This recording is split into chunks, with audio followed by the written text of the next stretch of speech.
Chapter 20. Cole's heart pounded. Had he just seen the spirit bear? What else on the island could be that big and white? As he scrambled down the rocky slope, his thoughts raced. Did he dare tell Edwin and Garvey he had seen the spirit bear?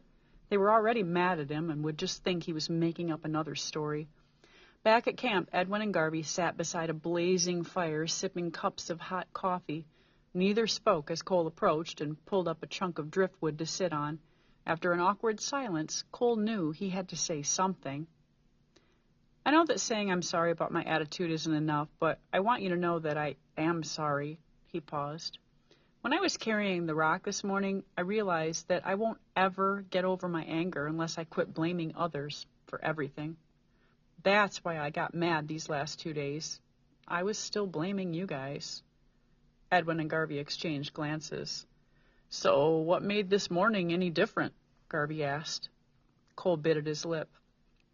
I just realized that I'm not a bad person. Nobody is, he said. People are just scared and do bad things. Sometimes people hurt each other trying to figure things out. Cole gazed into the flames. I hate what Dad does to me, but he must be just as scared as I am. He doesn't want to be mean. He just doesn't know any better. I'm glad you can see that, Edwin said, but how do we know that this isn't just another con job? Do you really expect us to believe you've changed? It doesn't matter if you do, Cole said. I'll be okay even if you take me back to Minneapolis. As he spoke, he noticed the plastic tarp had blown off his wood stack, so he walked over and tucked it back under the pile. If you're headed back to Minneapolis, why are you covering up the wood? Edwin asked. Cole allowed a smile. Just in case you change your mind? Edwin motioned toward the shelter. Well, just in case, you better finish the cabin. Cole wanted to tell them more about what he had learned that morning. Instead, he blurted, thanks, then rushed over to continue work on the shelter. Doesn't matter my foot, muttered Edwin. Grinning, Cole pulled on his tennis shoes and gloves and picked up his hammer. He worked hard all day. By dusk, he had finished the roof and framed in the single window. He also made a heavy door and mounted it with metal strap hinges. For the door handle, he screwed on a deer antler he found near the stream. He cut a hole through the door so the deadbolt could be locked from both sides. All that remained was to install the small barrel stove. Glowing with satisfaction, Cole stood back to admire his new shelter. So, what do you think? He asked. Edwin and Garvey left their seats by the fire and walked around the small cabin, inspecting it. You'll need to keep a clean kitchen, Garvey said. A determined grizzly doesn't need an open door to get in. And you'll need to do some caulking to tighten things up before winter, Garvey said. I know, but did I build a good cabin? Cole asked eagerly. Edwin and Garvey both smiled. Not bad for someone who didn't care whether or not he stayed, Garvey winked. Shouldn't fall down, Edwin allowed. Tomorrow I'll show you how to run the stovepipe down through the roof, and then we'll be leaving. You'll have the whole summer to build furniture. Cole's body ached with weariness, and he stifled yawns as he prepared supper. Since this was the last meal with Edwin and Garvey, he fixed an extra good one. He boiled spaghetti, then fried onions and peppers to add in. While the sauce was simmering, he mixed some biscuits. A scrap of roofing tin propped up near the fire acted as a stove and baked the biscuits with its hot reflection. Where did you learn that trick? Garvey asked. Cole shrugged. I just figured it might work. He brought over a leftover chunk of plywood and set it on stumps to make a low table. Trying to think what else he could do to make the meal special, Cole went to his duffel bag in the tent. He dug to the bottom and found the atau. He returned and spread the colorful blanket across the plywood like a tablecloth. Last, he rummaged through the supplies until he found a candle to place in the middle of the low table. Grub's up, he announced. We're having a feast. Throughout the meal, the cold breeze kept blowing the candle out. Finally, Cole went to the cabin and brought back the glass mantle from his lantern and placed it over the candle. This feast needs a candle, he announced. When they finished the spaghetti and biscuits, he handed out Snickers bars from the supply boxes. They aren't very fancy, he said, but they're my favorite kind. If you eat them slow and close your eyes, you can pretend it's dessert from some fancy restaurant. Nothing's wrong with this meal, said Garvey. Edwin nodded. It's good food. So tell me, what dance should we dance tonight? How about the Spirit Bear dance? Cole said.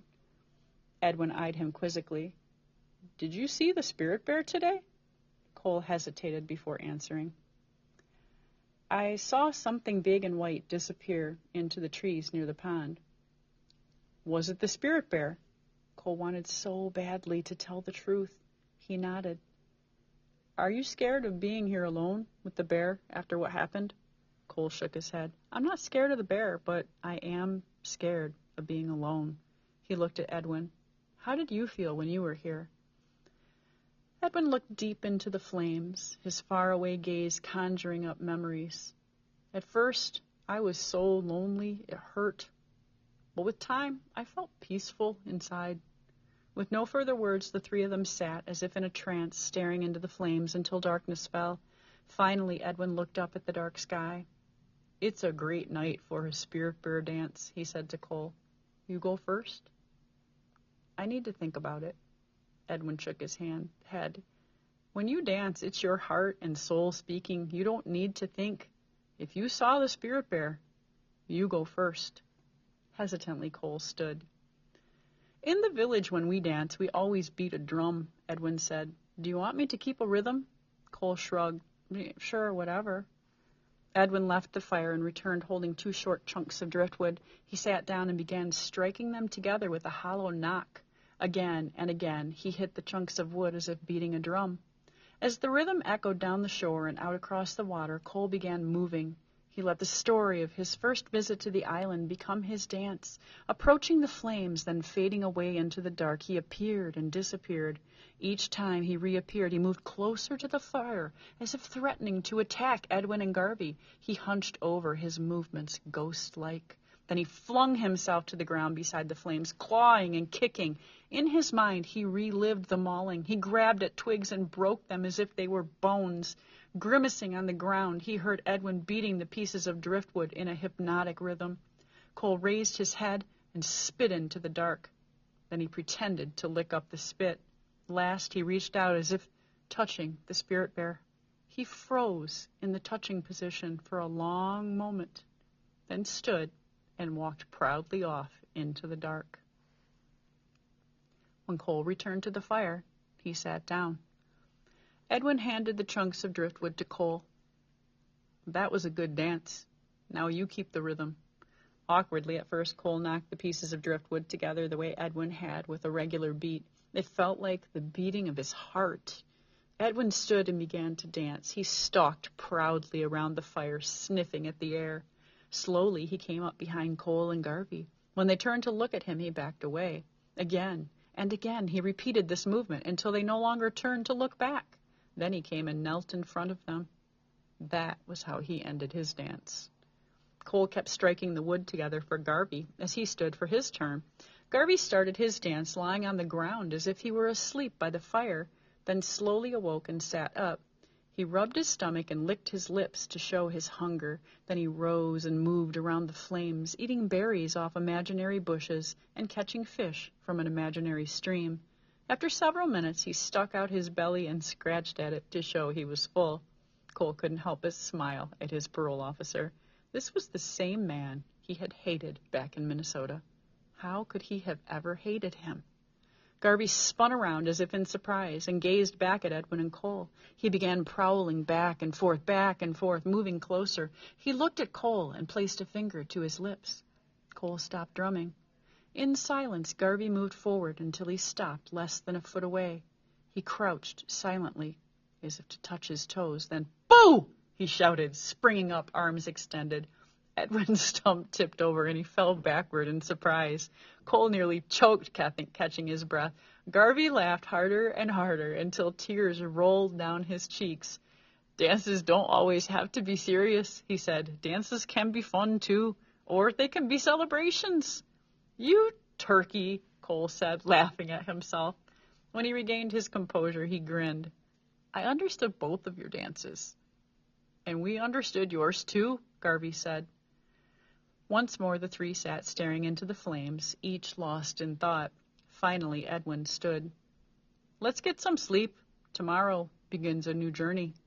When Cole arose the next morning to go to the pond, so did Edwin and Garvey. Mind if we go with you? Garvey asked, as if he needed permission. That'd be great, said Cole. Together the three headed out single file in the gathering dawn. Although this was only his fourth trip to the pond, Cole proudly led the way. When they arrived, he didn't hesitate. He stripped off his clothes and waded directly into the cold water. He found that by breathing deeply, he avoided gasping as the water rose around his chest. He had already reached the rocks when Edwin and Garvey waded in. Edwin showed no reaction as he submerged, but Garvey caught his breath at the cold water. Now I see why you two can't wait to get here each morning, he gasped. It's easier each time, Cole said. Too bad I won't be around to find that out, Garvey choked. The three sat in silence, looking upstream to where the water rushed through the narrow gorge. A cloud of light mist drifted over the river. Cole closed his eyes and ignored the men beside him. It wasn't the same having others here. Being alone was what made this place so special. Cole breathed deeply, once again feeling the icy numbness creep into his body. He opened his eyes once to see if Edwin and Garvey were ready to leave, then reminded himself that he would leave only when he felt it was ready. It was time. And finally, it was time. With a final breath, Cole opened his eyes and slid off the shelf. Edwin and Garvey remained, eyes closed, but Cole felt no obligation to prove anything by waiting for them. When he reached the shore, he toweled off. He was half dressed by the time Edwin and Garvey left the water.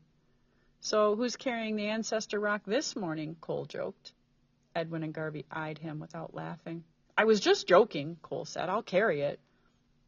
By the time they finished climbing the hill and rolling away anger, a bright sun had broken through the clouds. They hiked back to camp laughing and joking as if they were old friends. Nobody ever would have guessed that this morning marked the beginning of Cole's year-long banishment.